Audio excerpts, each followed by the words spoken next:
Rolebri რბოლა გამოცხადებული ვინ უკეთეს პირობებს შესთავაზებს ნულოვანი განვადება მხოლოდ 20% საკმარისია გადახდისთვის. უძრავი ქონების პირველად ბაზარზე გაყიდვების 70% შიდა განვადებებზე მოდის. მიზეზი საფინანსო ინსტიტუტების მხრიდან გამკაცრებული დაკრედიტების პირობებია. აი დღეს მშენებლობას რომელსაც ვიწყებთ, საძირკველში ვართ და მოდის მომხმარებელი და მეუბნება, იცით რა, მე 100%-ით გადავიხდი. იპოთეკას ვაკეთებ, კაცო, ბანკში მივდივარ და დამიკელით. ჩვენ ვეუბნებით დედას გაფიცებ, არ წახვიდეთ და უფრო დაგიკლებთ, გრაფიკის გაგიკეთებ. იმიტომ რომ ბანკები ყინავენ და 36 თვე ჩვენ წტომას არ გვაძლევენ იმ თანხებს. როგორ შეიძლება მშენებლობის დასასრულად 5 მილიონი მჭირდებოდეს და 20 მილიონი ბანკში იყოს. სანამ ლიფტი არ ჩაირთვება და არ შევა მომხმარებელი თავის საცხოვრებელში, მანამდე თელეს ნახა გაყინულია. კი ბატონო, ეს არის პასუხისმგებლობა და რეგულაცია საფინანსო ინსტიტუტების, რომ მომხმარებლის უფლებები იყოს დაცული, მაგრამ ჩვენ ვამბობთ შემდეგს. შენებლობის პროგრესის პარალელურად უნდა გაგვიჩნდეს ცდომა ჩვენ ამ თანხებზე. თქვენ წარმოგიდგენთ, დეველოპერები დღეს ვიქეცით, მინი საფინანსო კომპანიებად დღეს გვაქვს გრაფიკები, რომელ ყიდველს როდის აქვს შემოსატანი, როდის გადაგაცილება, ვის ჯარიმები.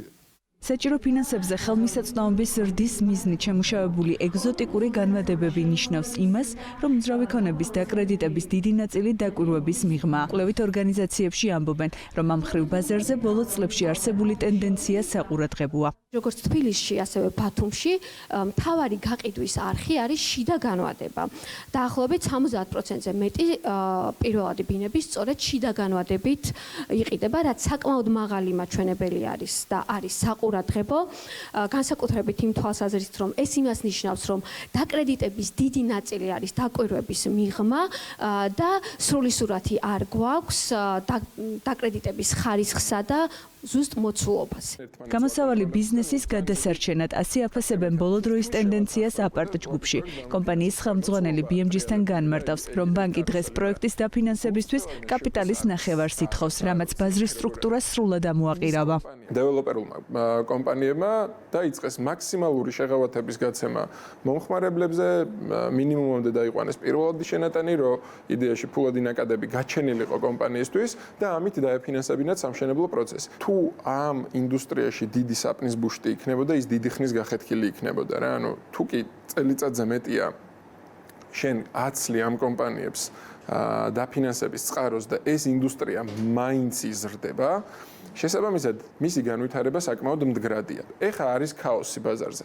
ანუ ჩვენ გვჭირდება, ანუ დეველოპერებისთვის მნიშვნელოვანია ჰქონდეთ კონკრეტული ბენჩმარკები, რომ თუ ამ XYZ ბენჩმარკს ასრულებ, შენთვის ხდება ხელმისაწვდომი საბანკო დაკრედიტება. პრობლემის შესახებ იციან ეროვნულ ბანკში. სებში ამჟამად ბანკებთან, საბანკო და ბიზნეს ასოციაციებთან კომუნიკაციით უძრავი ქონების სექტორის დაკრედიტების წესების შესახებ მსჯელობენ. ცვლილებებმა ერთი მხრივ საბანკო საკრედიტო პროდუქტების ხელმისაწვდომობა უნდა გააფართოვოს, მეორე მხრივ კი ეტაპობრივად შიდა განვადებები იპოთეკური სესხებით უნდა ჩაანაცვლოს. საბოლოო ცვლილებებზე ადრე არის საუბარი, იქიდან გამომდინარე, რომ მიმდინარეობს მოლაპარაკება, ცალსახად ეროვნული ბანკის მხრიდან იყო მზაობა, რომ შემსუბუქდება ის მოთხოვნები, რა მოთხოვნებიც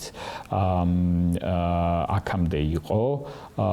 დღეის მდგომარეობით შემიძლია ცალსახად თქვა, რომ მითითებები უკვე არსებობს, რომელიც ეხება თანამონაწილეობის ზღვარის შემცირებას დეველოპერის მხრიდან, როდესაც არის შესაძლებელი, რომ დააფინანსო და იპოთეკარების მხრიდან, ანუ იპოთეკის ამღები პირების მხრიდან შემცირდა თანამონაწილეობის ნაწილი. საბოლოო დეტალები ამ ეტაპზე არ იცის ბიზნესმა. იბერ კომპანიაში ამბობენ, რომ რიგ მიმართულებებში სები მოთხოვნის გამარტივებას განიხილავს, თუმცა სავარაუდოა, რომ ეს ბაზარზე არსებულ მსხვილ მოთამაშეებს შეეხება, რაც ინდუსტრიის გამსხვილებას გამოიწვევს. ეკვიტის ნაწილში ადრე მოთხოვნა, ანუ კომპანიას თავისი თანხა უნდა ჩაედო 30% და დანარჩენი მოზიდული 70% საფუძველზე შეეძლო, რომ იპოთეკურ პროგრამებში ჩართულიყო ბანკებთან. ეს გადაიხედა და ჩამოვიდა 30-დან 20%-მდე. 60% მშენებლობის თუ უკვე დასრულებულია, ეკვიტის მოთხოვნა 10%-მდე ჩამოდის და შესაძლებლობა აქვს კომპანიებს ასევე იპოთეკურ პროგრამებში ჩაერთონ და ბევრად მოქნილები იყვნენ, ესე ვთქვათ, იპოთეკური დაკრედიტების კუთხით. ძალიან ფართო ფენას არ შეეხება, თუმცა დაახლოებით ალბათ მოიცავს 20-30 25%-ს კომპანიებისას და ასევე კომპანიებისას და პროექტებისას. 2025 წლის ოქტომბრის მდგომარეობით დეველოპერულ კომპანიებზე კომერციული ბანკების მიერ გაცემული საკრედიტო პორტფელის მოცულობა 4.25 მილიარდი ლარია. ამათ ჩვენებლით სექტორი ბიზნესის დაკრედიტებაში პირველ პოზიციას იკავებს. ამასთან ბოლო 1 წლის განმავლობაში დაკრედიტების ზრდის ტემპი 12%-მდეა შემცირებული. 9 თვეში ქართულმა ბანკებმა სულ 37,371 ახალი იპოთეკური სესხი გასცეს. კრედიტების ეს რაოდენობა წინა წლის ანალოგიურ პერიოდთან შედარებით თითქმის 12%-ით 4,958 ერთეულით შემცირებული მაჩვენებელია.